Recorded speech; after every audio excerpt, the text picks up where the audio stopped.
Good evening and welcome to the August 21st, 2025 meeting of the Community Preservation Committee. It is 6:32 p.m. and we're meeting this evening at the Lakeville Police Station at 323 Bedford Street. We have LakeCAM recording this evening. Is anyone else recording? Hearing none, I'll go around the room and just do some quick introductions. I apologize that the people joining us via Zoom, you can't see everybody, but starting over here, we'll go around. Robert Stefanian at large. Susan Spieler at large. Michelle McEachern, Planning Board. Noel Rillo, Parks. Emily Surratt, Management Analyst, not a member of the committee. Kathy Murray, Claims Department. Kathleen Bagg, member at large. Nancy Yates, Conservation. All right, so we do have a quorum this evening. We're missing John Lucy. We're missing the newly appointed open space member, as well as Nancy Lefebvre, the historic designee. So jumping right in, we have agenda item number 1, meet with Shelley Goring from Massachusetts Housing Partnership and explore options and opportunities related to the housing component of CPA funding. And we have this evening Shelley along with Taylor Perez from Serped with us. So thank you both for joining us. Welcome, and go ahead, Shelley. Sure. So I don't know if I've been given permission to share. It looks like maybe I have.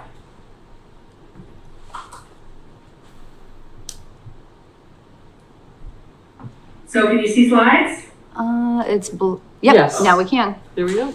Okay, great. So my name is Shelley Goering. I work at MHP, Mass Housing Partnership. I am part of the community assistance team. And what I wanted to do tonight is talk a little bit about how you can use CPA funds to support housing in your community. And I know that you have some questions already, and I just wanted to start with kind of a bunch of different ways that communities are using CPA to support housing, just to get us started, and then we can get into kind of some questions or some conversation if you'd like to do that, given how much time you have tonight. But for those of you who may not be as familiar, MHP is a public nonprofit organization that's focused on housing across the state. And we have some key ways that we do that. We have a Center for Housing Data that collects, analyzes, and shares data in a lot of different forms to help communities and regions, as well as the state, really make good decisions around housing policy. We have my team, Community Assistance, that works within communities as well as with housing authorities and nonprofit housing developers to help build the capacity to support affordable housing across the state. We have a lending team that has lent over $1.4 billion to create and preserve housing, rental housing, specifically affordable rental housing. And then we have a homeownership team that focuses on helping to increase access to homeownership across the state. So today I just wanted to start with an overview of a variety of different eligible activities that you could consider funding, maybe a little bit of a conversation around what you've already funded or what you're thinking about or ideas. If some brainstorming might be helpful, then I'm happy to participate in that. And maybe Taylor can jump in as well. So starting with the CPA statute, you have the different verbs that we use: acquire, create, preserve, support. And the blue is highlighting support because can only be used, it only applies to housing. And then rehab or restore, I always put this out there to remind us that under the CPA statute, you can only use CPA funds to rehab or restore housing that was created or acquired with CPA funds.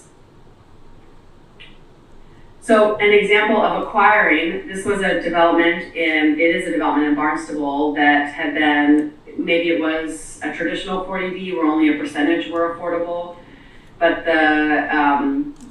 and it was built in 1973. A nonprofit organization was interested in purchasing it and used $500,000 of CPA funds to leverage to receive state and federal resources to be able to acquire the entire development of 124 units. And then they have a restriction in perpetuity on almost all the units. They kept a few of them market rate because they didn't want to, some people weren't income qualified and they didn't want to kick anyone out. So they do have a few that are market rate, but almost all of them are affordable now. And it was using just $500,000 of local funds to leverage additional resources. So one example of how you can help create affordable housing through acquisition of existing multifamily housing. There are buy down programs that some of our communities manage. Some of them are managed by affordable housing trust funds. Some of them are just managed by community development department, and they're structured different ways, but it's helping income qualified people purchase existing homes and then adding an affordability restriction so that it will continue to be affordable when it is resold. So again, they're structured many different ways. Sometimes one community, Norfolk, has purchased modest homes, small modest homes, and then done any rehab and then sold them through a lottery to income qualified households. We have a community, Sudbury has just identified when a more modest home is coming on the market and then negotiated with the seller, found an interested buyer, and then they add the subsidy at the time of closing on the home so they don't ever own it themselves. Leverett, a community in Western Mass, they do vouchers, so they'll do a voucher that's worth $50,000 or $75,000, and then they'll create a lottery that home buyers can apply for them, and then they do the lottery to see who wins them, and then the homeowner has the home buyer has like 6 months to find a home, and then the subsidy is included in the sale price. So they're organized a lot of different ways, but they're small scale homeownership programs to help income qualified people purchase existing housing in the community. The one thing is they tend to be high subsidy per unit, and therefore, and also just given our housing market, no community adds more than 2, maybe 3 in any given year. But it is a way to create some homeownership opportunity. We have a lot of examples of CPCs as well as affordable housing trusts investing in new construction. These are all rental. Norwell was a surplus site. It had been a police station, and they actually did transfer it to their housing trust, and the housing trust put out a request for proposals, and a nonprofit developer was chosen. It now is 18 units of age-restricted rental housing. Between the trust and the CPC, they put in $1.2 million to help make the deal happen. In Brewster, this was some surplus land of a housing authority, and the community was really invested in helping this project forward, and they applied for a Mass Works grant that helped with some infrastructure work to make this project more feasible, and then the local contribution was $550,000. So they now have 30 units of rental housing in the site. And then Westport was a many-year project. It started with a municipal site, and the trust really helped to push this forward. They ended up using some local funds to acquire an adjacent parcel that gave access to the town-owned site. They invested in some pre-development work before a request for proposals went out, and then they also invested some funds in the development, and they now have 50 units of rental housing after contributing $1 million over several years. And there are examples of CPA funds being invested in new construction all over the state of all different sizes of developments.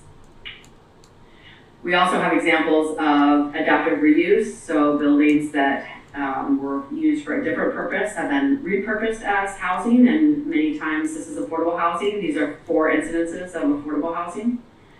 In Middleborough, it had been a shoe factory, and it was redeveloped by 2 nonprofits into 25 units of rental housing. So this is really close to you. At the time, they were a brand new CPA community. They didn't have that much money, but they did contribute $25,000, and that was enough for the state to see the local interest and the local support of the development. And so the state funded it with additional resources that made it feasible.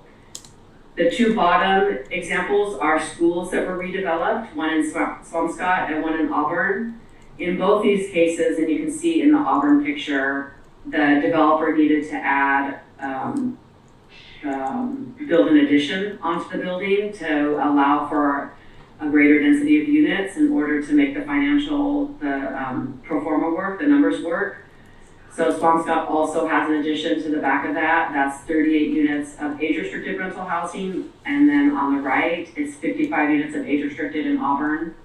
And then the Williamstown example had been a factory, and a developer was able to redevelop it into 42 units of rental housing. Actually, maybe it was a mill building, but I can't remember if it's a factory or mill building. But anyway, there are multiple examples of reusing, and as you might suspect, it's oftentimes less controversial to redevelop a underutilized building into affordable housing versus from scratch new construction. But there are many examples across the state of both forms of housing development using CPA funds. And then with the preserve verb, so I'm just reiterating from the statute, just to remind us that the preserve is defined in the CPA statute as the protection of personal or real property from injury, harm, or destruction. So a reminder, that's not rehab. It really is a higher bar. It's not just renovation. It's not new countertops in the units or new toilets. It really is a higher bar of protecting from harm or destruction. In housing, it's oftentimes seen as addressing expiring uses, addressing restrictions, affordability restrictions that are expiring. But there was a document several years ago that at the time it was DHCD, but HLC put out, and there was some consultation with the State Community Preservation Coalition, with MHP, with CHAPA, a statewide nonprofit that is heavily involved in housing policy, to create this document really initially to advise around housing authorities and CPA funds and housing authorities, because housing authority units have been around in most cases for many years, and so they don't qualify under renovation because they weren't created or acquired with CPA funds. So many communities try to put a lot under preserve with existing housing. This document was put together to really advise that when we talk about preservation of affordable housing, we're talking about like the envelope of the building, things that are happening that are taking units offline, for example. It's not just countertops or toilets. So one example is in Gloucester. Their housing authority had a building where one unit was already shuttered because they were having some leaking from the roof, and other units were at risk of not being inhabitable. So they used some CPA funds, $86,000 that they combined with some state supplement, state modernization formula funding to replace the roof so that all the units would be protected from harm, so that the unit that was no longer livable would be livable, and to keep it from further deterioration. So that's one example of what could fall under preserve with existing housing. And this is an example of an expiring esse in Amherst. This is a development of 204 units of multifamily housing. There are 41 units that were affordable, and there was only a 15-year restriction. It was based on the financing that the development had with mass housing. It only was restricted for 15 years. And the community was concerned about losing these 41 units of housing. It's a lot for Amherst, given the pressure of UMass and the different universities. Their rental market is really tight. So they engaged MHP, and there was some initial work on what could be done, and the decision was made to reach out to a large-scale multifamily developer that knows affordable housing, Beacon Communities, and Beacon was interested in purchasing it. Beacon negotiated to buy it from the owner, who did not want to extend the affordability, and then the community, the CPC, decided to propose to the community to bond $1.25 million to contribute towards the purchase, and now these 41 units are affordable in perpetuity. So for $1.25 million, they have 41 affordable units that they don't have to worry about. Again, they will stay affordable in perpetuity. We have several communities that are keeping an eye on expiring affordability and are kind of part of the conversations and thinking about how they can extend that, do something similar to what Amherst did. So it's one thing that your community can be doing if you're, I think that you probably are already just because it was brought up as a concern, but it's absolutely a role that CPA can play. And because you can bond, it means that you can address these bigger costs. So in Amherst, their Affordable Housing Trust Fund wouldn't have been able to step in because the trust doesn't have the same kind of money and they cannot bond, but CPA can. And then under support, there are different things that have been seen as allowable under support. One is doing some pre-development work. If you have a municipal site that you think might be feasible for affordable housing, but you need to do a little bit of pre-development feasibility work, CPA funds can support some of that on municipal sites. Some communities have used CPA funds to update their housing plans to help direct the community's priorities around housing.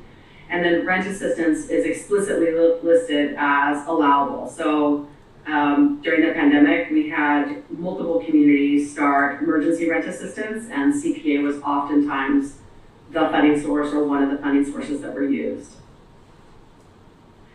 So I'm gonna end there and I'm gonna stop sharing my slides.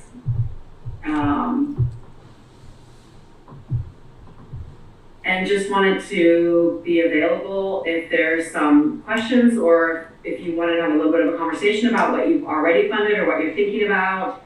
If you want to do any kind of brainstorming, if Taylor has some ideas to throw in, I'm happy to stick around and have that conversation for a bit. Yeah, definitely. So thank you so much for all that information, Shelley. That was very helpful. So one of the issues that we've run into is that Lakeville, we don't have a housing authority.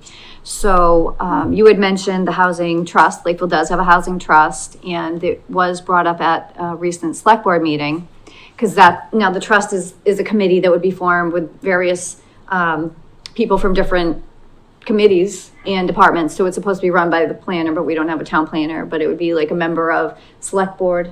And I know, Emily, you'd specified it was select board, planning board, Zoning, and I believe 2 at-large. 2 at-large. Okay. So the problem is, when Emily actually presented it to the select board, it was met with some, I want to say, some negative feedback about forming this, even though it is already on the bylaws. It obviously was created via town meeting. And I did get up and speak to it because when we were meeting with residents and trying to pass CPA, nobody wants the affordable housing. Everybody has, a negative opinion about 40B in the back of their mind, and they just think, oh, it's going to be more 40B. They don't like that. So that was so Lakeville tried. It took 3 times to pass CPA. And the thing that we focused on when speaking to people about that housing component was focusing on the fact that we can retain the units, which is one of the things that you touched on. So specifically, we have 100 units that are set to expire, and they're rental units. So that was one thing, the select board was asking, well, so what's the process? How do you, and I know, I have some information from the coalition I can forward to them to share, but if you could maybe summarize what you've seen as a success in trying to preserve rental units like that. Mm-hmm.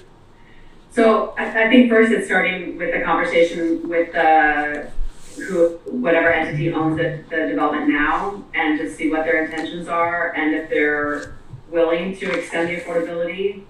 Some are just not. They want to go market, and so then it might be like Amherst did, where they reached out to a different developer to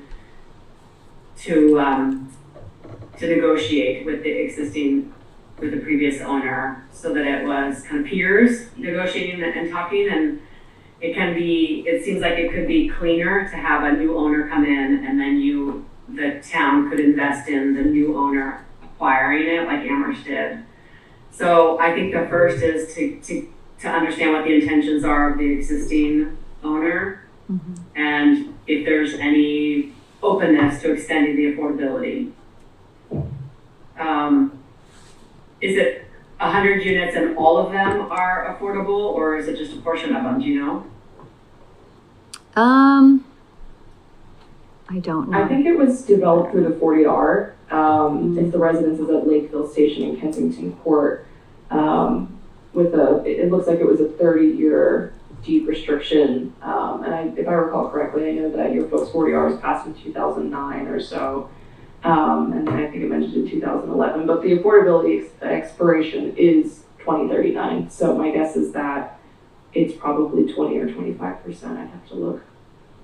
Okay, so if it's that far off, it's really far off to start worrying about it or to even be planning for it. Okay.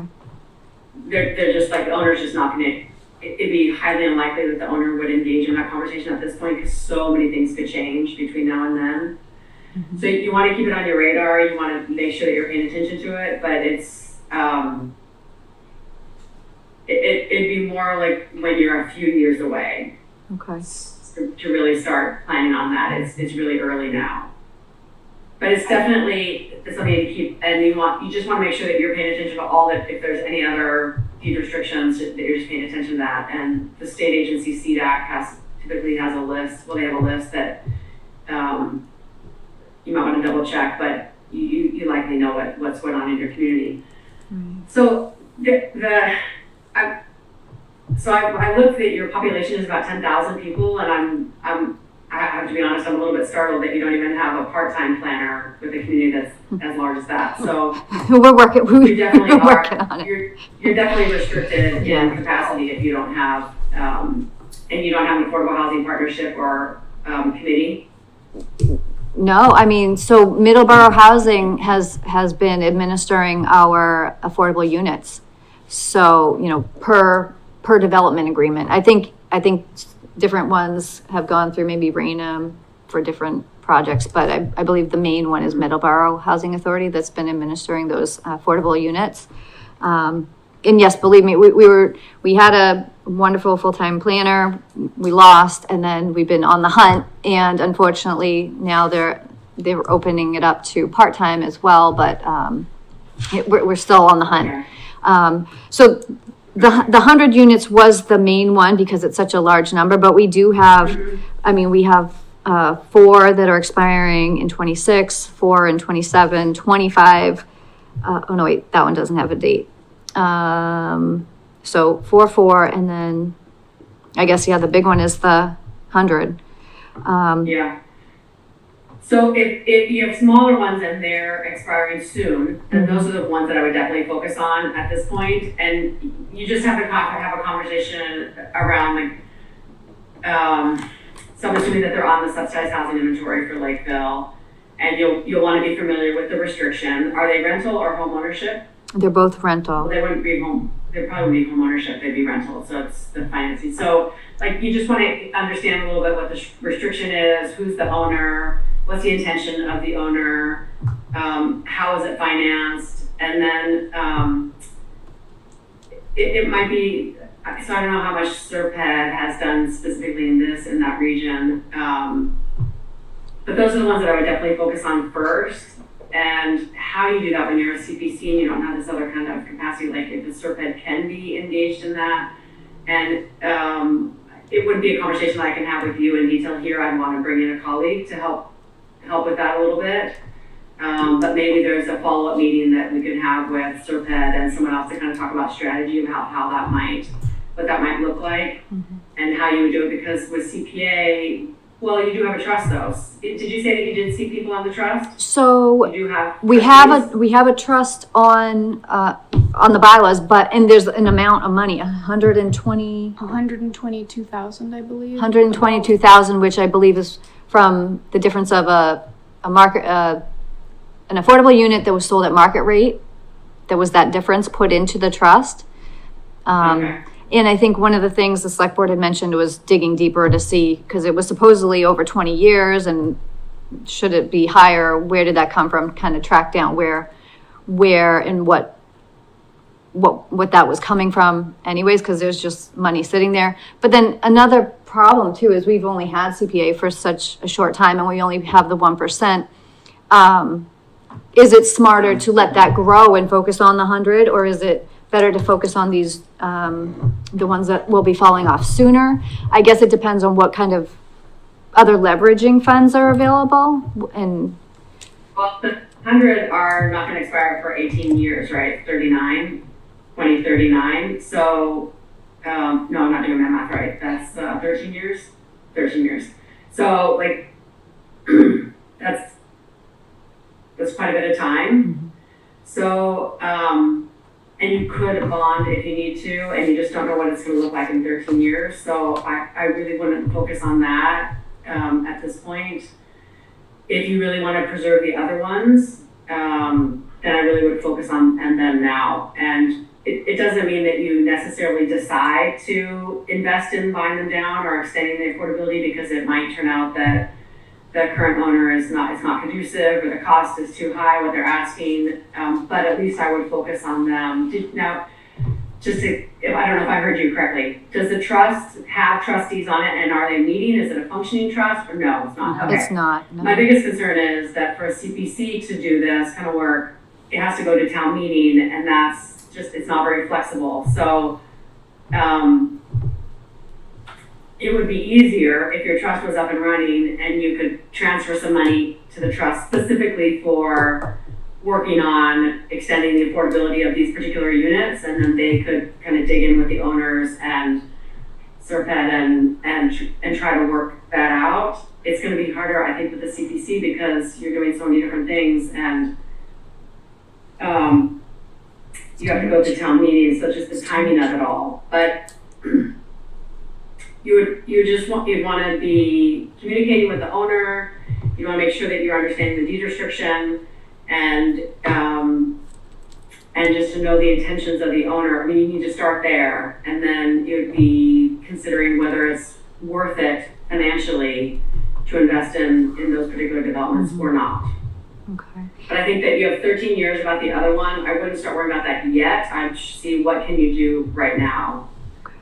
Now, a couple questions about a housing trust specifically, because one of the negative points brought up was once the money goes to the trust, then it's just up to the trust. So if CPA were to put the money to the trust, and then we would, CPA would not have a say in how it's spent, and town meeting wouldn't have a say in how it's spent. But is that always the case? Can town meeting specify CPA funds to the trust Of course. for the purpose of? Of course. Okay. Yeah. So we have this issue in a lot of different communities. It's just reflective of some of the local politics in some communities. One thing I always remind communities is that a select board member has to sit on the trust. That's statutory. So the select board is actively engaged in it, even if it's not every select board member. And two, you can transfer the funds for a specific reason. We hope that communities will have trust between their boards and that they will trust the trustees, respect the trustees, but the CPC could say, we're transferring, I'm just going to throw out $200,000, $300,000, specifically to work on extending the affordability of these three. You could even put in the addresses or the development names, and you could say that you could specify how long they have to do it, and you could specify that the money comes back to the CPC if it's not accomplished in 5 years, or, you can put in all those kind of stipulations if that made people feel more comfortable. Excellent. And now I feel like I'm monopolized. I want to let everybody have a chance to ask questions if you want to start at this side. And I have none. No? Taking it all in. No, I have a couple of questions. Okay. I'm sorry, did you? no, I'm Okay. good. One, I was wondering, I'm sure that you're aware that one of the new predatory things for homeowners who are in mobile homes is that they're being bought up and the homeowner fees are being jacked up unaffordably. Is that something that could be addressed through this in terms of purchasing, for example, and I don't even have one in mind, I'm just saying if there were a mobile home park where it was at risk for this, It's a little bit tricky with CPA and trust funds because mobile homes are, my understanding, they're considered personal property. It's not like a home that has a foundation, so it's a little bit more tricky. Okay. So I think that's something you might need to explore with town council of whether that Could happen. be an eligible kind of activity. Okay. And then you need to think about then who owns like who owns it, and then Who manages it? it's complicated. We know Okay. that it is an issue, and Right, it's also a concern in some communities that I don't think the state allows those units to count on the subsidized housing inventory, and that is frustrating for some communities. So, but it's more tricky because of the way that mobile homes are so. classified. Okay, I have another question, and it's a new trend that I've noticed with people who are aging. And maybe they don't want to live with their children, or the children don't want to live with them. And they're doing this thing called co-housing, which seems to be, it's not like a commune, but I'm sure you've heard of this, where it's like, a development where there are communal eating areas, and I imagine the logistics of living like this are not easy, but there are a lot of people who are doing this. And they're all different age groups. There are some young families who cannot afford to buy housing, and they are taking part in this. Is that something that could be funded with this? So is it affordable housing? Like, would we say affordable housing, there's some sort of restriction on it? Yes, they are. In fact, that's usually the driving factor in people taking part in this kind of a living arrangement. They're separate units, but then there are certain functions that are communal. For example, trash removal, laundry services, all these kinds of things. It's a new trend. I've just been kind of researching it just out of curiosity, but the land, if I understand it correctly, the land has been purchased so that you don't end up with homeowners fees that are $700 a month on top of utilities and everything else. So I'm wondering if that kind of an arrangement might be financed through this. Or is it new? Is it new? Is this too new? Yeah, if it's, so it sounds kind of what you're talking about. Like, why can't I think what the term is? It's like there's some housing that's in like a land trust, or there's some where it's shared equity kind of developments.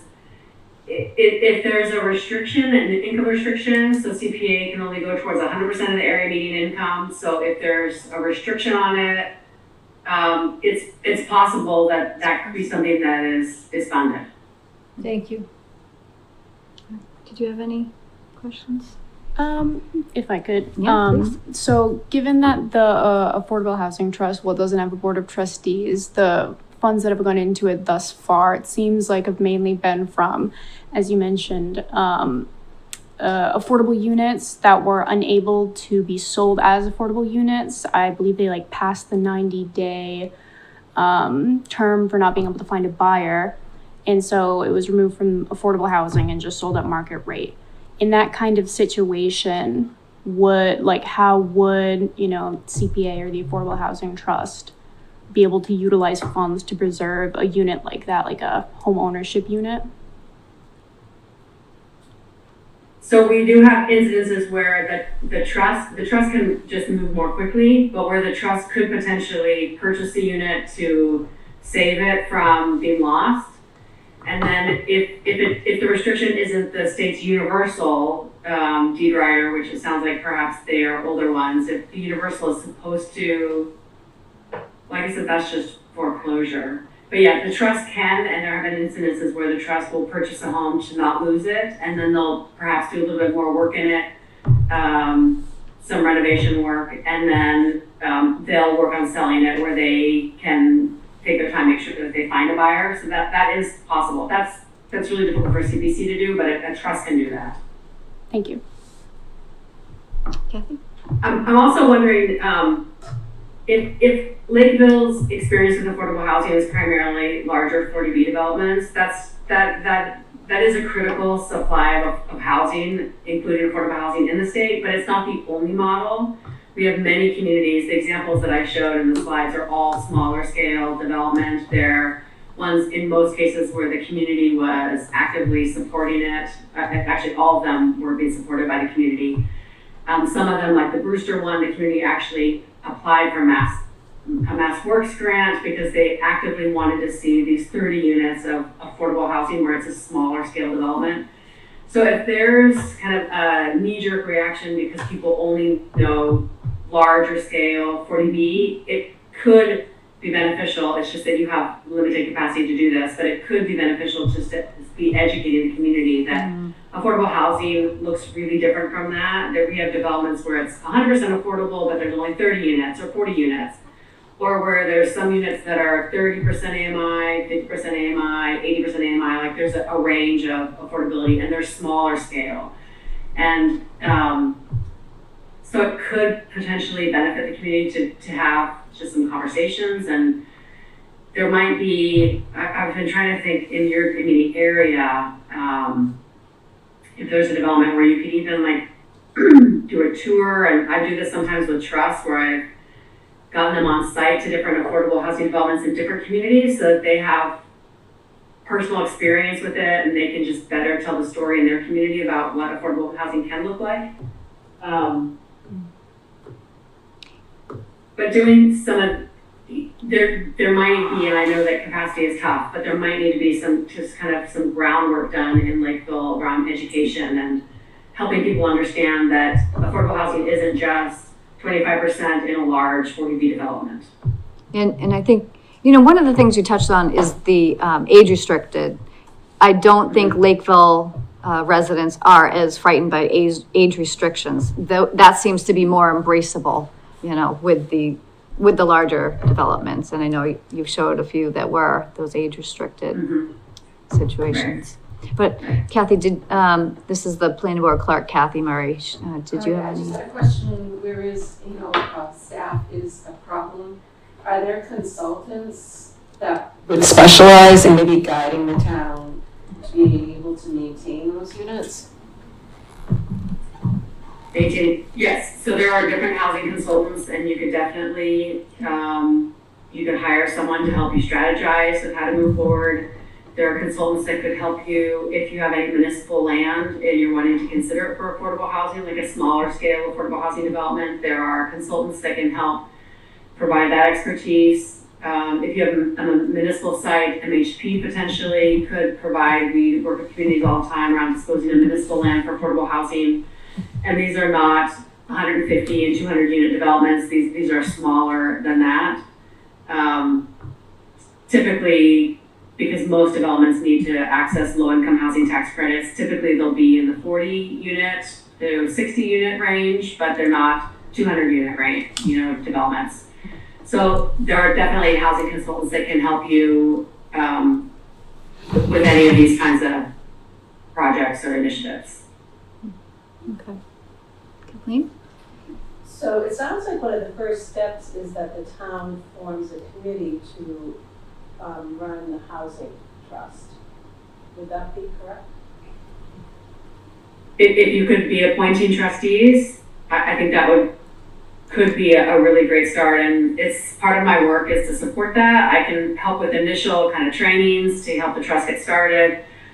I do some intensive technical assistance, and that is through an application process, but in November, I'll put it out. And so each year I work with 3 or 4 communities and to do things like helping the trust come up with goals and strategies and kind of an action plan to move forward, creating guidelines, like helping trusts to get operationalized and to have some focus and direction of how they're moving forward. So there are some resources, and I think if you feel like there's kind of the will with the select board and other boards to have a trust that has more capacity, then we would love to work with you to help you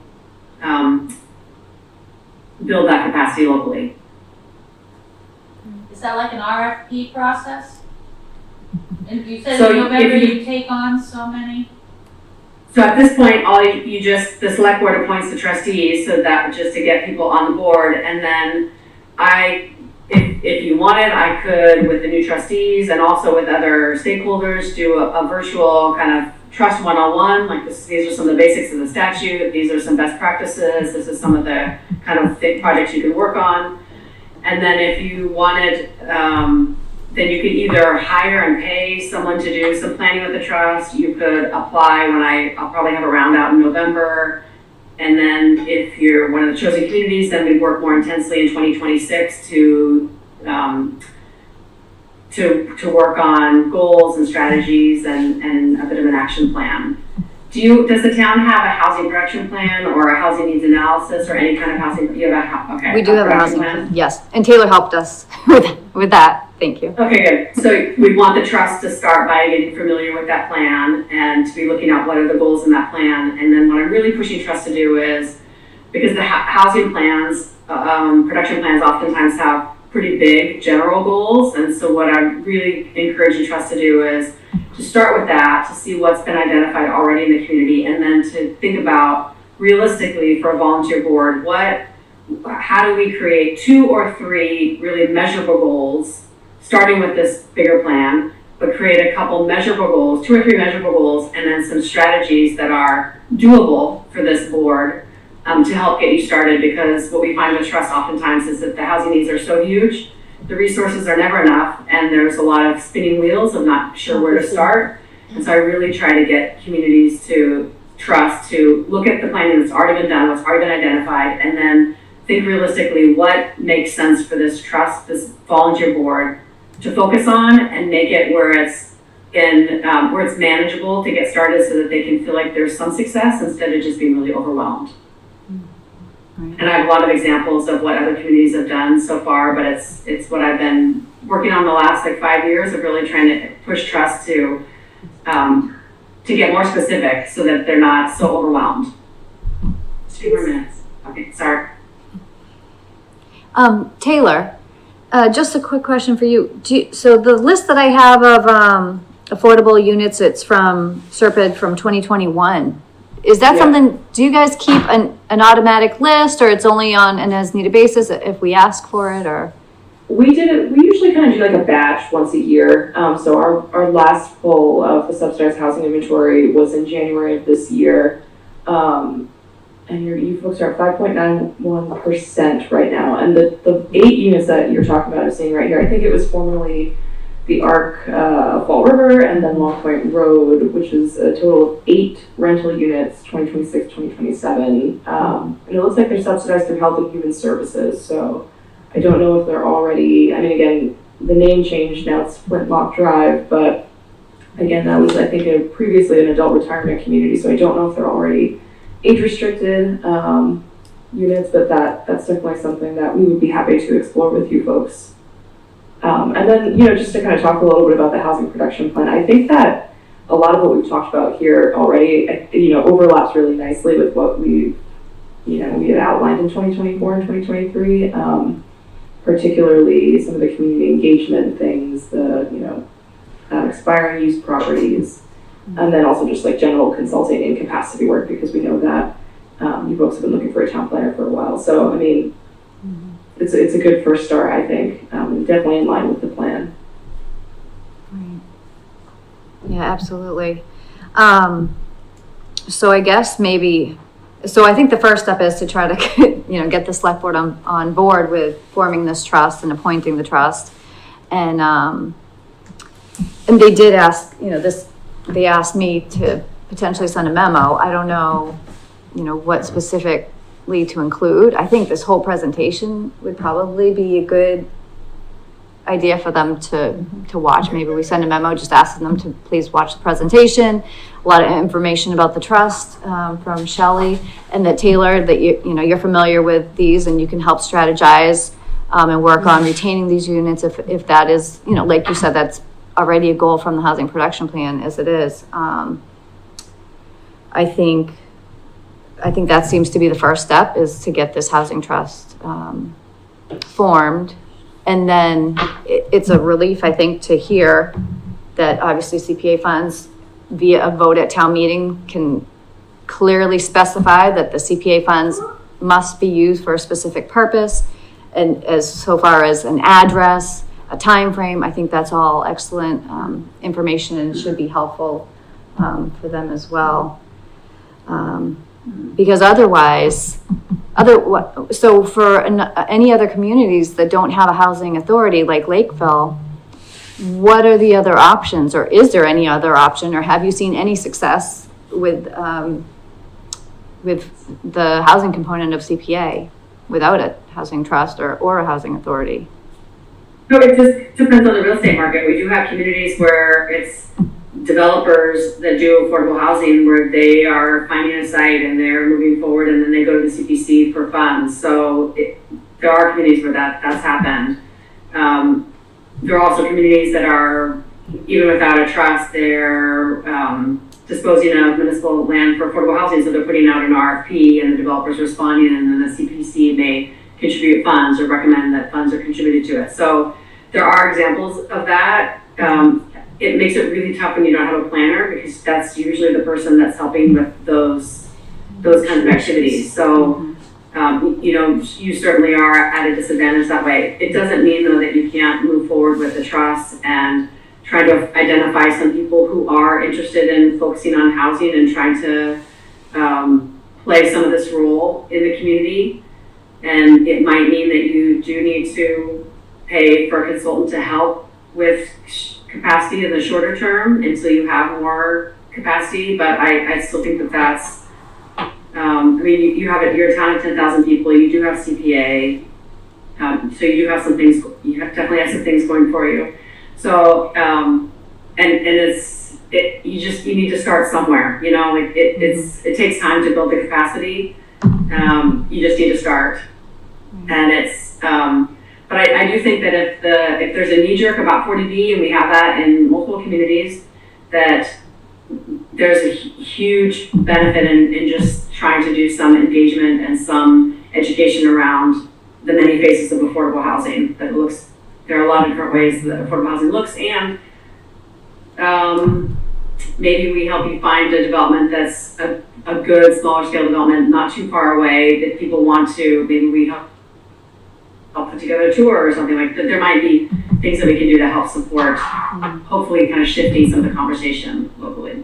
Okay, and I think what you just touched on, your answer, is that, new developments and developers could actually be applying for CPA funds. So are residents going to want to see their tax dollars being spent towards creating a new 40B or affordable, housing development, rather than retaining the existing units, which was a very strong feedback that we got from residents. So I think that's even more so in favor of creating this trust, trying to work at retaining these affordable units in that direction.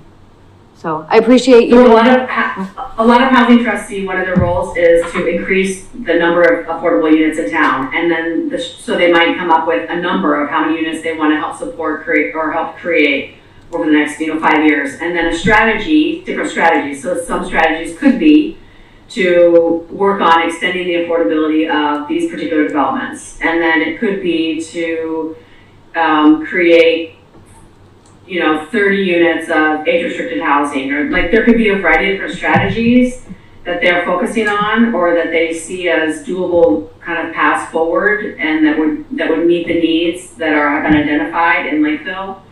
And so extending the affordability could be one of the ways that they do that, along with other things that the trust invests in as well. Right.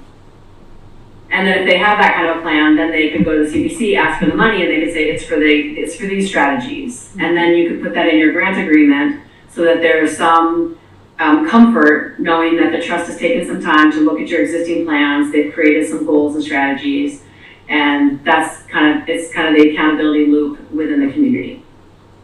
Oh, okay, so we would do it in the grant agreement, so would it also be in the town meeting warrant article itself too, to specify what it's for, or would it be done in that grant agreement?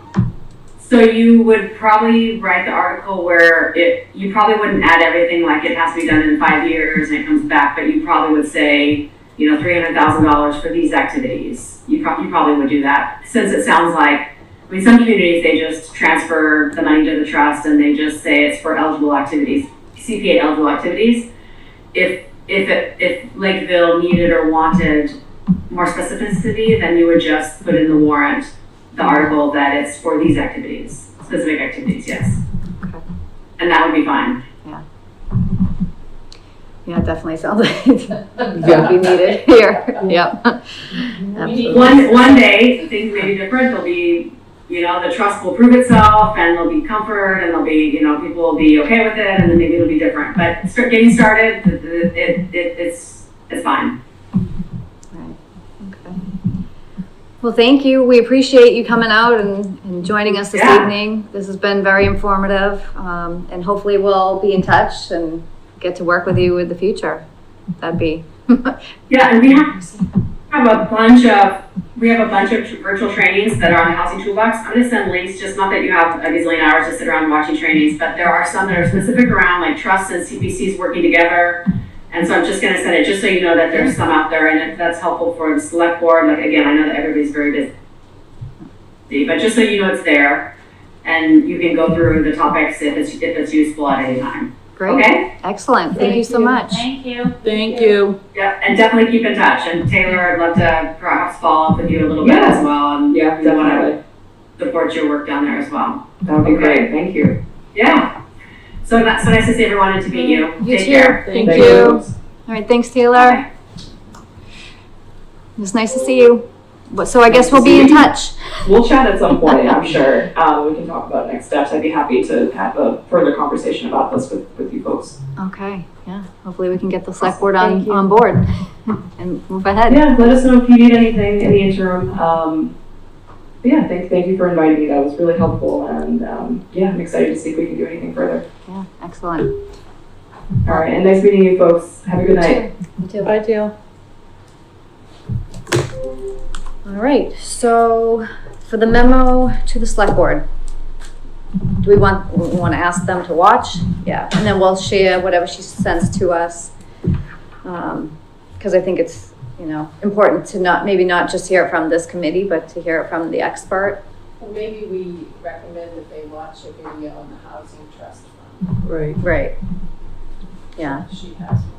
Yeah, especially, if it's their responsibility to appoint this trust, then, I'd like to actually see the piece where it says about setting up a housing trust and the bylaws. Oh, the bylaw? Yeah, So, well, it's in the bylaw, but I just. yeah, so it I'll was look in, up- I'll look it up. it was in my first conversation with Shelley, and as she's on the phone with me, and she looks it up, and she says, "Oh, you have You have a housing trust," and I was like, and she said, "Yeah, it's a member of a planning board," and I think that $122,000 is one, when I was a selectman, I think that's from one house in Ebony, Really? he bought, Do you know how Because long I remember ago? voting on it. Really? Yeah, I think that was only just one house that they were trying to take out. How does money get into the trust? We had to agree that they could take it out, because at the time, the select board was the housing authority at that time. Oh. so there is only, so that's why it's such a low. So that was the question: why is it such a low amount over 20 years? Is there something missing? But if it is just one I house, think it was one of those cute little. Oh, off of I love that 105? little Oh, me development in too. there. Yeah, Yeah, okay. that's what I like. That's how I like to see affordable housing. That's really cute little. So that money's just been one sitting that They there. had to take out, yeah. What do you mean, take out? Out of being affordable for one reason or another, which I can't remember. It So was if a long it- time ago. I think it's like Emily had said, if it doesn't sell after the 90 Right. days, they can sell it now at market rate. But then the extra money has to go back to the town. We had to vote on that and put that money there. But I believe, from what I remember, it was just for one house. Okay. Yeah, because I was trying And to after figure that out. that, we weren't, Board of Selectmen wasn't housing authority anymore in later years, so maybe that's why it hasn't happened again, or houses just sell, like sit around for 90 days. Or has it happened that some have sold and then nobody's been tracking it and the town hasn't Right. gotten that money? So I think it is still a good exercise to look into it and find out for sure. So if I could, Yeah. do you mind if I just, Yeah. I did see, I don't know about that one house that sounded like it was quite a lot that went into the trust. I did find the first, 3 transactions were pretty low. It was I think 7,000, 11,000, I remember 7,000 because it wasn't that much of a difference, but it was a very low amount. So I don't know houses So maybe it was actually. more than the one house you need? Yeah, I think I saw 3 at least, but again, they were such low amounts that I was like, I don't know. And how that doesn't comfortable sound I'm like the going to be. difference between a market rate versus affordable. Yeah, they were a while ago though. It was kind of, I think, around the 2008 housing crisis, so they were pretty low, But can look into it a little more. That's interesting. You don't happen to have the language for the bylaw with you, no? Not on my person. Okay. Not immediately. Right, yeah, I tried to, I couldn't find it, but yeah, it is I there. just would like to see it. Yeah. Right, but you must have found it, right, Emily? Because, Yes. yeah, okay. I could pass it along. Okay, thank you. All right, so we don't have a vote on this agenda item, but as far as a memo, like I said, so we'll ask them to please watch the beginning of the meeting, the portion where, Shelley's speaking, and then is there anything else that we want to add? Just that, we'd like to see, would this committee like to see the trust formed? Is that, Yeah. it sounds, Yes. So maybe we could put it on our September agenda where we could actually vote on it? I mean, but I'm not, we should send something to say we're Yeah. interested. and that's fine, so we can take a vote tonight and we can ratify it. Yeah, Okay. Yeah, Sure. yeah. Do we ratify So- the letter to the selectmen? no, so we can discuss and take a vote on the memo, but because we didn't expect to take a vote tonight, we can put it on September's to just, Ratify it. I see. properly Just advertise that approve we're what we taking a vote. approved. Yeah, so I have a note to myself for that. So we wanna, what would we like to add? Would we like, To see some trustees appointed. Yeah. Is there a major detriment to wait until next month so that we can see the bylaw? I'm most interested in seeing if the bylaw dictates other mandatory positions, members. So I know you mentioned planning board. I know someone mentioned a select board member. Because if the others are at large or similar, then would it be in our interest to offer the select board a recommendation on what we would like to see in those other seats? I think, wasn't it? so ZBA? it would be already just, so here it is. It was Okay. ZBA. It was select board. Adopted by town meeting of the town of Lakeville, June 13 of 2005. And it was approved by the AG in September of 2005. Purpose of it, so there's a purpose, the board of trustees, the powers of the board, and finances. So it's, it's more than I'd like to read right now, but I can say that under the board of trustees, it says there shall be a board of trustees of the Lakeville Affordable Housing Trust Fund established by the vote under Article 17 of the warrant of the 2005 annual town meeting. In this bylaw called the board, which shall include 5 trustees, the trustees shall be appointed by the select board. The board shall consist of 1 member of select board, 1 member of the Board of Appeals, 1 member of the planning board, and 2 members at large. Trustees shall serve for a term not to exceed 1 year. So that's it. And it basically says shall, so I don't even know. That's pretty, I don't think it gives leeway as to whether or not they want to or not form it, but it's interesting that it hasn't been formed yet. But I would be real careful about your 2 at-large members because, Well, that's what I mean. I think we should need to take our time with it and perhaps offer a recommendation. Like, do we want, or would we prefer an at-large seat be someone who specializes in the rehabilitation of homes for this? Or, do we want a 40B developer in one of those seats? Like, those are the conversations we need to have. So it would be up to the It's not select up to us, but we board. could Yeah, it would be up to offer them. an argument or compelling appoint. argument and ask them to consider it. And I think the comfort that I have is that if we're going to utilize CPA funds for a purpose that we can't, like Shelley said, we can specify in the warrant, we can add it to the grant agreement to make sure, and that's something maybe instead of after the town meeting vote, rather than working on the grant agreement, have it ready before town meeting so that if anybody wants to see the terms of the agreement, it could be, But available prior.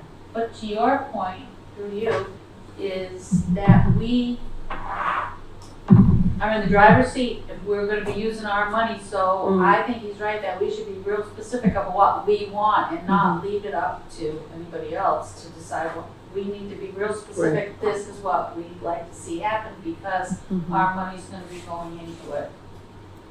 Right. Well, I mean, I think it would have to be a vote of, it might even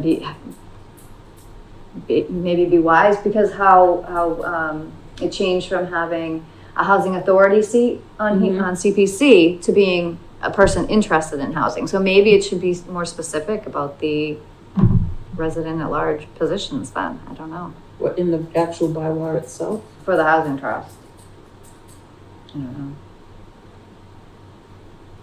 Or our house, or one of the at-large members could be our CPA housing person. That'd be good. Yeah. As long as that's not a conflict, because, Yeah. so that's the other part of it too. So say if they did appoint and one of them happens to be a 40B developer, right? So if you have a financial interest, I would expect you would still have to recuse from even voting on that, but. There's just too many what ifs that I don't feel comfortable voting on that piece of it tonight before that reason. Like About the memo to say? even just digesting like the options Shelley presented, like I feel like rather than hastily getting a memo to the select board, I Okay. think we wait a month, we get our ducks in a row and decide the exact message we want to send to them. And because we can craft a message to say like, hey, this is what we think the town is telling us they want to see done with these funds for affordable housing. And if we don't, we risk one of two extremes. Granted, they can appoint whatever they want, they can do what they want, Right. but if we at least tell them, hey, this is what we'd like to see. I personally don't think our memo holds that much water, but that's just my opinion. Well, Yeah. But I hear your concern, and does everybody else I don't wanna wait feel, or? I see a delineation between the memo and the formation or I don't think there's any harm in asking the select board members to view tonight's presentation. I think that there's enough material in that for them to be digesting that a month will probably go by. We can always just ask Andrew if he'll watch it. Right, I mean, Rather we don't than have make to the whole select summarize. board watch or something like that. We'll ask Andrew if he would, wow, we had a really good presentation tonight, you should watch this, and then he can. Right, because we don't have to summarize what happened to, I mean, And I they like- should watch it. Right, I'd like to see if it would be a conflict of interest if we asked that one of the at-large members be our CBA person, so that make sure to keep it on track, what's allowable and what's not. Right. You know, so it doesn't get too far off course, we could do this and this and this. If we had a real knowledgeable person in that seat and they were part of it, just to keep it on track. But I will say, I disagree. I think they all should watch it. I don't think it should be just Andrew, because if I was appointing this committee, I'd want to know all the information about it myself. I wouldn't want, somebody else to tell We can ask them me. all to watch it, but I think the most Right. important person, or not maybe the most important, but it's important for Andrew to And it might be watch helpful it, to talk since we to. don't have a planner. Right, because this Right. presentation tonight really didn't emphasize forming a board for the trust. Well, the trust, that was her first, so my phone Yes. call with her, that was her first, That wasn't in the presentation, that was in the conversation afterwards. Right. So they won't get that from that presentation, it will be more of an overview. right, to They won't show. understand that the priority first step is this. So there really does no harm to have them view the presentation. And Emily's here too. Right. She can make sure they get that copy of the bylaw also. Was that already in the packet, I believe, for the select board? Or- No, I don't think the bylaw was in the packet. Okay. Through the chair, may I? Where the select board is going to be setting up this trust, more so than Andrew, am I correct? Okay, well, for that reason, I think it's all the more important that all the select board members become knowledgeable about this, because they didn't seem to have any understanding of this, and it's all due to us too. I think it's only right, and as I said before, a month will probably go by before they're able to fully digest and. I didn't mean to say they shouldn't watch it, I'm just saying Andrew's the one first that gives their information, so everybody should watch it. Right. Exactly, it's the timing of when. Yeah, to understand what could be done with this affordable, or not affordable. Right, because there were a couple of members housing that trust. they just, It doesn't always happen when people are really busy. Right. right. And certainly attest to that. There's plenty of things I should be watching. Oh, did you watch that? Did you watch that? Did you watch that? I just, have a life somewhere in between everything else I do. And you want valuable feedback. Yes. on what Right. steps we take. Right, exactly. Okay. Not that, excuse me, and I'm through the chair, and I'm not saying that Andrew shouldn't see it. I'm just saying that we're the select board is going to be making decisions about the formation of it. It makes sense to me. Did you see it? Thank you. All right, so do we want to wait on sending the memo, or do we want, what is the consensus? Bobby wants to wait, Nancy wants to wait. Well, let somebody do a draft and we'll look at it. Yeah. How's that? I think it's- So- Yeah, so we Yeah. still have to wait. Yeah. So September, Yeah. okay, so we don't need to Come up with ratify a draft, anything, yeah. okay. Yeah. All right, so we won't take a vote, and we will, Can I just add Yeah, one thing, sure. Shell, is that if, whoever does a draft, will probably be you, Mhm. right? If you send it around, make sure everybody can look and respond individually, so that if we have, how about this or how about that? So everybody has a little input before, so we don't, so at the next meeting, we have something that, Is already, yeah. and if anybody has, like, just, if you want, yeah, absolutely, send me whatever ideas you want to have included in it. All right, are we good with this first agenda item? Moving on, and thank you for joining. Thank you. Appreciate it. thank you, Emily. Agenda item number 2, announce step 1 application round, opening date and review and possible vote on email. So in the packet, we had the email that I had sent out last year. It was one of those things I realized after our meeting that it was open prior to the next meeting that we had, so I had to send it out. So this is what I had sent. I just sent, good afternoon. I sent it to the TA at the time, select board chair, the town clerk, to the select board assistant, building commissioner, DPW director, facilities manager, council on aging director, and the chair of master plan implementation committee.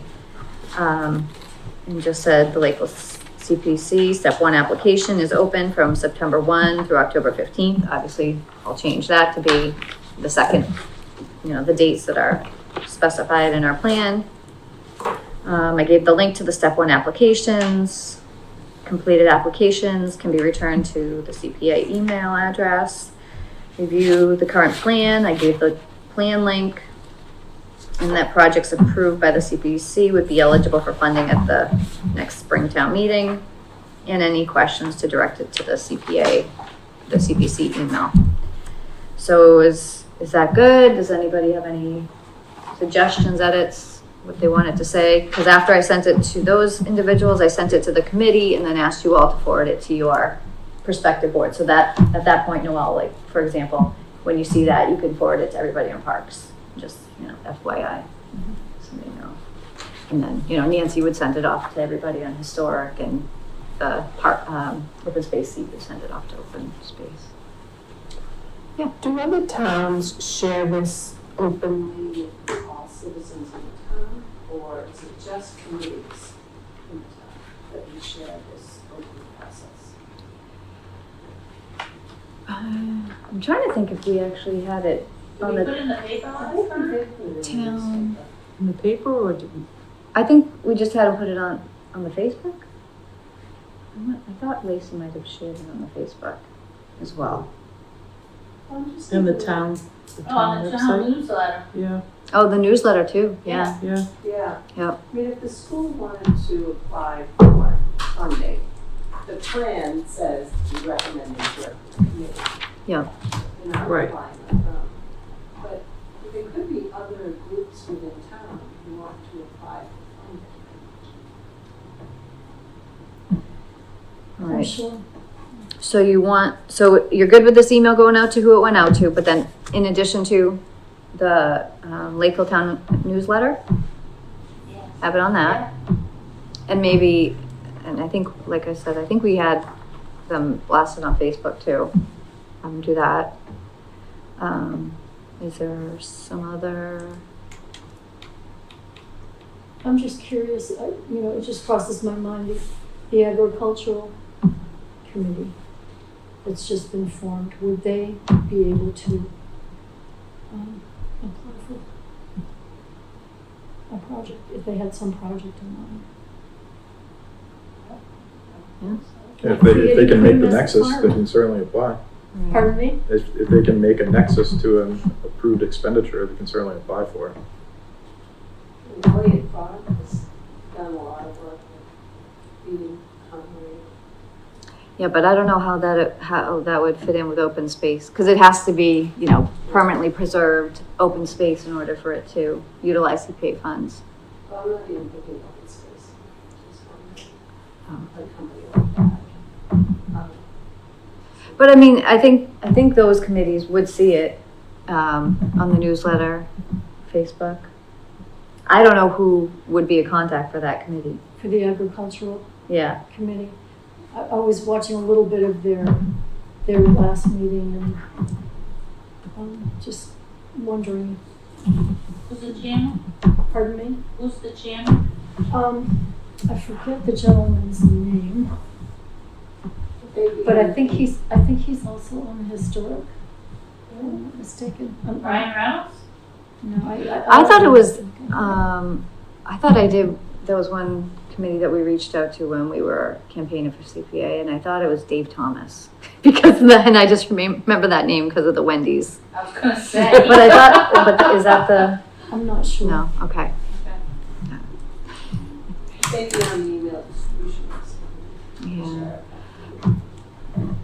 But I don't, do you think it's necessary to send it out to everybody though? Like, I don't know if I want to blast everybody so much as maybe Because just then like you might the start getting department heads. Yes. crazy applications for stuff. I mean, are you guys, is that good enough? The newsletter on Facebook and the department heads listed?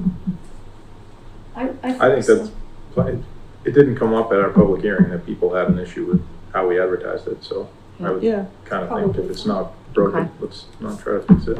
Oh, the chair's Paul Hunt. Oh, really? Mm-hmm. Well, then they'll see it. And send it to the select board. Right. So then they'll see it. Mm-hmm. Okay. Alright.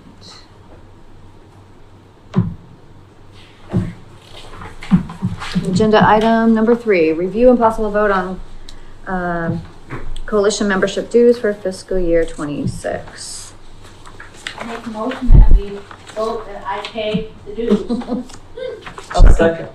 We have a motion and a second. All in favor? Aye. Motion carries. Dues will be paid. Review and approve meeting minutes for June 18th. Any edits for the meeting minutes? I thought they looked good. Can I go back for 1 second? Sure. I need the bill. Have you already sent it to me? I feel like you did. It's in the packet. Sent the bill? Yep. Oh, yeah, it was the next page, sorry. Got it. Got it? All right. All right. Oh, we good with the minutes? Anyone want to make a motion to approve? Motion to approve. Do we have a second? Second. Hello? Okay, we have a second. All in favor? I'm gonna abstain, I wasn't there. Aye. Okay, so everybody approved except, or, was a yay except for Bobby. Abstained. Wasn't Oh, there. because you weren't Abstained. there, okay. All right. Agenda item number 5, review and possible vote to approve Community Preservation Committee Town Report for 2024. I basically just took what we did last year, updated to the members for 2024, and changed it to the projects that were done that year. Any question, comments, edits?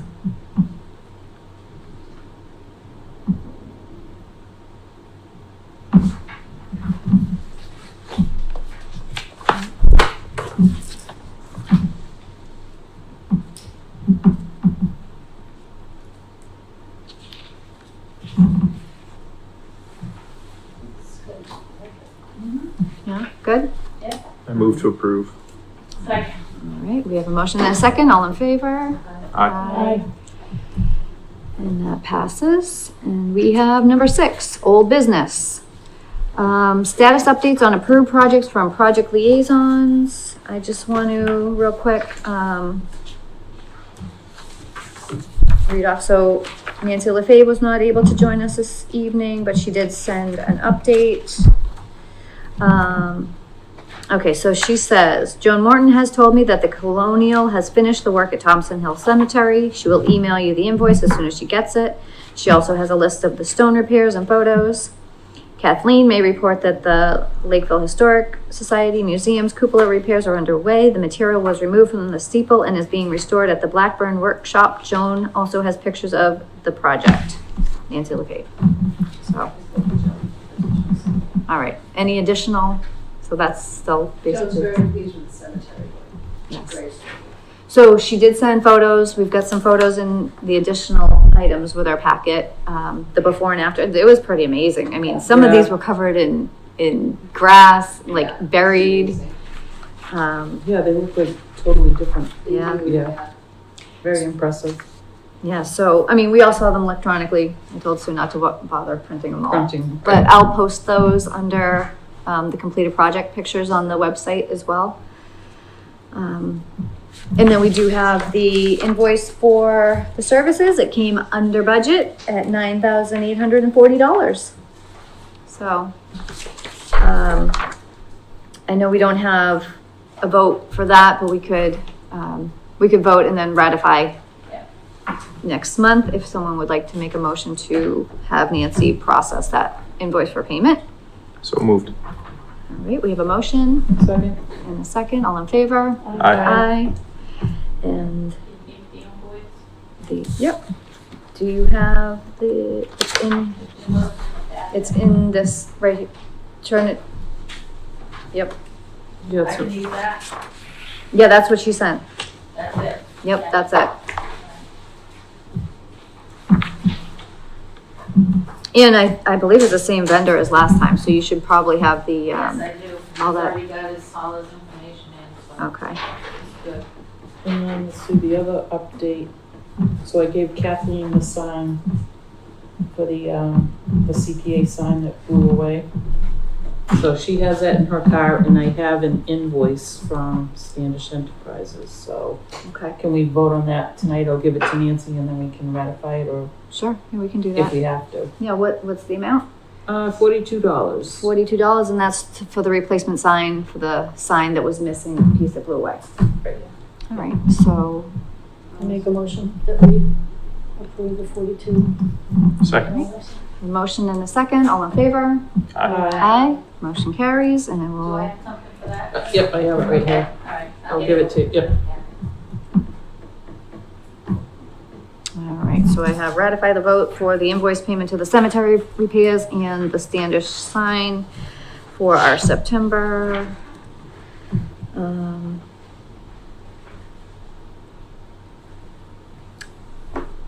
Any other, oh, Nancy, you have updates. I did, from the parks. That was, I just passed that out to everybody, was, an email from Lissa. Added it at the vote. That was request for funds project status report and request of $25,000. And today from Andrew, I picked up the signed contract. Can I hand it out too?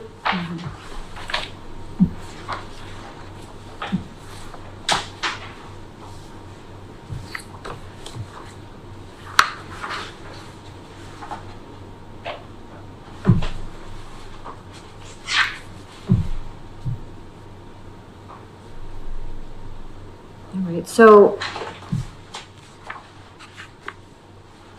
are they looking to pay off of the contract instead of paying off an invoice though? Because I see the contract, I see where it says, you know, the amount to be paid to the engineer shall not exceed $25,000, but I think we want to see a breakdown, right, before we Well, release. yeah, I thought we had to have an invoice before we can pay anything. Yeah, just, I mean, they haven't even started the project, have they, Nancy? Well, they can't start, I mean, this is for the engineering. do they need the payment up front, or is it at the completion? I talked to Melissa today, and she seemed to think that this is what she needed, and then Andrew gave me this today. I don't know what else they need, because it's kind of, scope of services is, this is the scope of services.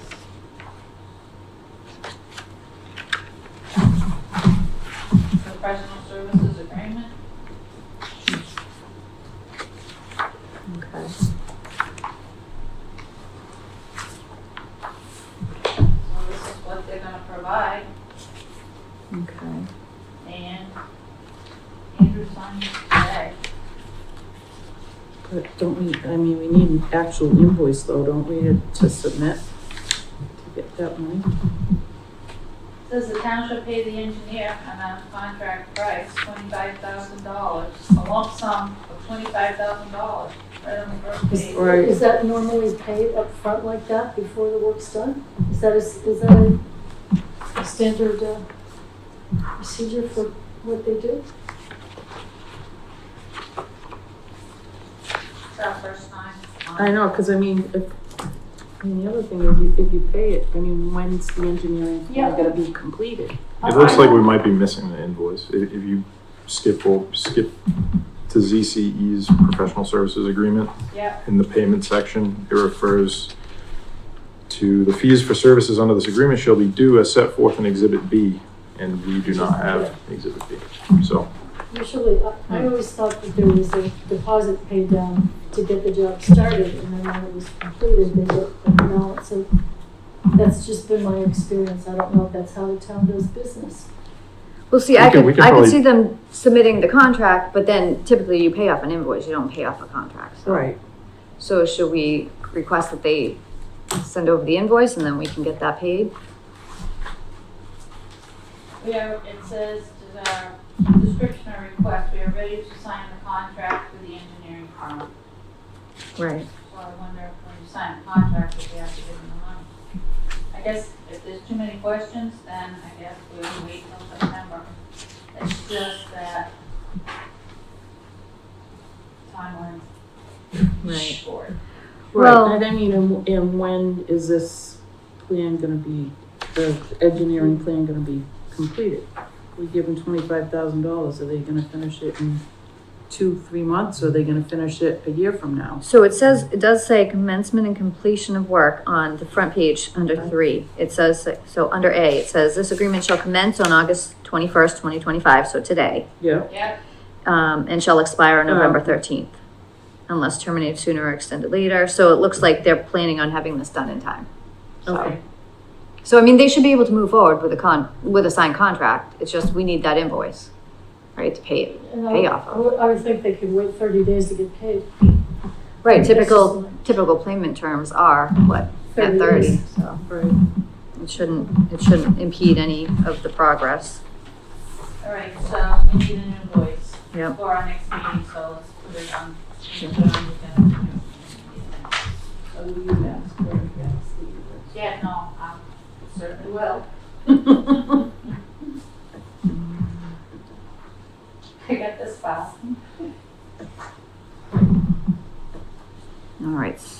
Put that on the next agenda. Any other status updates? I think that'll be everything, huh? So we have the cemetery, round 2 is done. We've got, the cupola is finally underway. And I say finally, but really, like, it seems like they were waiting for the weather Right. for so long, and now, Right. And the contractor. yeah. Right. And now finally the engineering plans are moving forward. So that's all good. Next item on the agenda is number 7, review and discuss CP3 reporting, possible action. So this, Kathleen, did they send you this directly or no? I don't think I got it. Oh, okay. So it was just like a reminder email from Chase. Hope all is well. The deadline for the CP3 project report is September 15th. So our next meeting is the 18th, so it's actually due before our next meeting. So I've been gathering the numbers that Okay. we need to input. And I was thinking, remember the treasurer came here and said he was very involved in doing this? That maybe you and I talked to the treasurer ahead of time just to make sure these numbers are accurate. Because one is taking money away because we All didn't right. need, Oh, right. the historical commission didn't need all that money. Right. And then the next is just adding what was approved. So just to make sure it's accurate, because I know that the treasurer's number was slightly different than what we You had. mean the account, right? Yeah. Okay, yes. Yes. Okay. So, Right, I talked to him today okay. before he came. So maybe And I had given him our 2024 1 and 2. But we hadn't talked about the 3 because you did it last time. I Yeah. don't think he could be involved. So he does 1 and 2, and we do we 3. do Right. 3. So I But he can still give you the I numbers just or wanna like run the confirm. numbers By him. Okay, Yeah. all right, we can do that Yeah, I'll together. pull the numbers Okay. together and then Okay. we can meet with them now. Okay, yeah. Very good. Okay, so Kathleen, you'll Yeah. get with Yeah. Mike.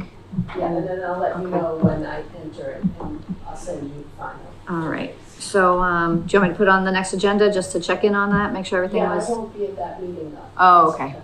All right, so, But I'll come with 1, 2, Yeah. and 3. Yeah, okay, sure. or if you want to email me an update, I can Yeah. always Sounds just include it in the packet and we can read it. Because I talked to him today and 1 and 2 will be ready for the September meeting too. Okay, good. So that's the other thing is, so I guess for September, I should add on completing the appendices to the plan. Yep.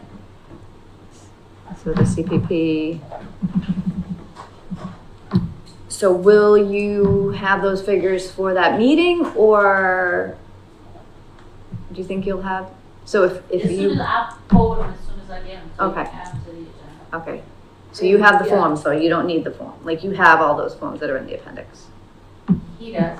Oh, he does too. Okay. Well, he should. I gave him, they haven't changed since last year. I gave him my folder from last year. It has everything in there. Okay. All right. So he knew. So we just need to update them and then I'll stick them into the plan and repost the plan with all those numbers included.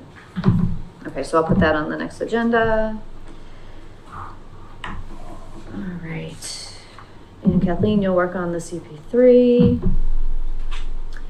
And that should be that. All right, item number 8. Next meeting date is September 18, 2025, 6:30 here at the police station. That concludes our business for this evening. If someone wants to make a motion to adjourn. Motion to adjourn. Second. Motion and a second, all in favor? Aye. Aye, motion carries. Meeting is adjourned.